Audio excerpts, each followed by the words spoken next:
Europe 1, il est 19h05, rien ne va plus entre Israël et Emmanuel Macron. L'État hébreu accuse le chef de l'État d'être en croisade contre l'État juif.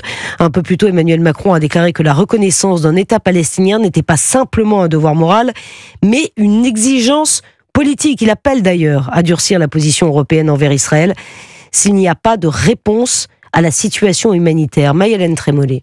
S'il dit encore espérer un geste de la part d'Israël, Emmanuel Macron appelle en cas de réponse négative à des sanctions envers le gouvernement israélien, affirmant, je cite, que si les Occidentaux abandonnent Gaza, ils perdront toute crédibilité. Nous ne pouvons pas laisser la situation durer. S'il n'y a pas une réponse qui est à la hauteur de la situation humanitaire qui est apportée dans les prochaines heures et les prochains jours, bien évidemment qu'il faudra durcir la position collective et appliquer des sanctions. Le chef de l'État, qui doit participer mi-juin à une conférence internationale sur la solution à deux États, plaide à nouveau pour la création d'un État palestinien à certaines conditions spécifiques. La création d'un État palestinien consécutive à la libération des otages, à la démilitarisation du Hamas, à la non-participation du Hamas dans celui-ci, sont le seul aboutissement souhaitable pour la sécurité de tous. Une déclaration qui augmente la colère du gouvernement israélien, illustrée par la déclaration de son ministre des Affaires étrangères.